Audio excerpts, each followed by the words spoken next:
Cow milk, buffalo milk మధ్య difference ఏంటో ఈ వీడియోలో తెలుసుకుందాం. కౌ మిల్క్‌లో ఫ్యాట్ 3-4% వరకు ఉంటుంది. బఫెలో మిల్క్‌లో 7-8% వరకు ఎక్కువ ఉంటుంది. ఎస్ఎన్ఎఫ్ సాలిడ్స్ నాట్ ఫ్యాట్ అంటే ప్రోటీన్స్, మినరల్స్, లాక్టోస్, విటమిన్స్ ఇవి కౌ మిల్క్‌లో 8-9% వరకు, బఫెలో మిల్క్‌లో 9-10% వరకు ఉంటాయి.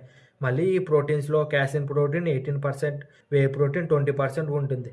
మనం పిలిచే A1, A2 మిల్క్ ఈ 80% క్యాసిన్ ప్రోటీన్ నుంచే వస్తాయి. వీటి గురించి నెక్స్ట్ వీడియోలో క్లియర్‌గా తెలుసుకుందాం. కౌ మిల్క్ లైట్ యెల్లోయిష్ కలర్‌లో ఉంటుంది. ఎందుకంటే కౌసర్ బఫెలోస్ తినే పచ్చగడ్డిలో బీటా కెరోటిన్ ఉంటుంది. ఇది ఒక నేచురల్ యెల్లో కలర్ విటమిన్. పచ్చగడ్డి బఫెలో తిన్నప్పుడు బీటా కెరోటిన్ బాడీలోకి వెళ్ళి అది ఒక విటమిన్ ఏగా మారుతుంది. విటమిన్ ఏకి కలర్ ఉండదు. అందుకనే బఫెలో మిల్క్ వైట్ కలర్‌లో ఉంటుంది. అదే కౌ గడ్డి తిన్నప్పుడు బీటా కెరోటిన్ చేంజ్ చేయకుండా అలాగే ఉంచేస్తుంది. అందుకనే కౌ మిల్క్ యెల్లో కలర్‌లో ఉంటాయి. కౌ మిల్క్ ఫాస్ట్‌గా డైజెస్ట్ అవుతాయి. ఎందుకంటే ఫ్యాట్, ఎస్ఎన్ఎఫ్, క్యాసిన్ ప్రోటీన్స్ అన్నీ తక్కువగా ఉండడం వల్ల ఫాస్ట్‌గా డైజెస్ట్ అవుతాయి. అదే బఫెలో మిల్క్ స్లోగా డైజెస్ట్ అవుతాయి. అన్నీ హెవీగా ఉండడం వల్ల.